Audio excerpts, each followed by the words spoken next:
And I want to bring in Sumit Singhania from Deloitte to give us a sense of, realistically, are we expecting any changes in the tax slabs? Are we expecting, I mean, there's a lot of song and dance, but it's the first year post-elections of the third term.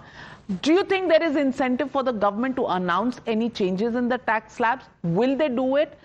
Does the economy require it? Of course, the middle class definitely needs it. Yeah. What do you think? Navika, all of us sitting here in this studio are expecting that to happen, right? I'll actually refer to the previous section where Mr. Subramanian mentioned that the case for middle class to get some more relief is very strongly made, right? So current tax slab rate of 3 lakh, up to 3 lakh, there is no sort of taxes. Then the 5% tax slab kicks in, up to 7 lakhs, then 10% and so on and so forth.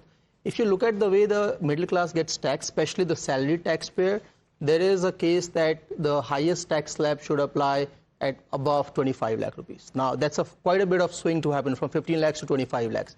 Will this budget have the ability to do that in one shot, or can this be staggered over next 2 or 3 years? Right? That's the only economics that can be worked out. But should the expectation be that the tax slabs will go up progressively for each tax rate? Answer should be yes. I would expect at least the exemption limit should go out, if not more, by at least by 1 lakh rupees, from 3 lakhs to 4 lakh rupees. That's the minimum. The fiscal deficit numbers are there for us to see. There is a wiggle room this year, fortunately. Hopefully, this will be the year when government could do a significant adjustment in the tax slabs. That's for the salaried taxpayer.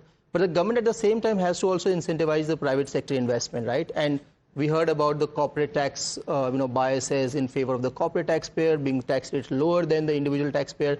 And that's all for a reason, right? We can't just compare a 17% tax rate for corporate to a 30% tax on the individual taxpayer.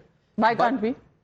I mean, if you look at because the private sector investments haven't really kept pace with the goals that were set, with the expectation that was set. But the expectation also, Navika, is the private sector entrepreneurs will create more employment, right? As an individual taxpayer, salary taxpayer, you don't create more employment. You are the employee, right? So look at the different macroeconomics of it. But then the tax net is also not increasing. It's 2.81 crore from the 7.5 crore people who file tax returns.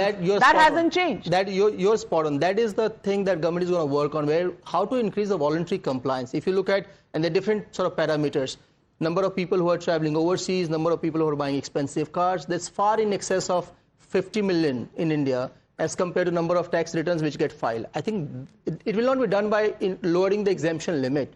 It will be done by doing the governance reform, right? How do you make sure that everybody files their tax return?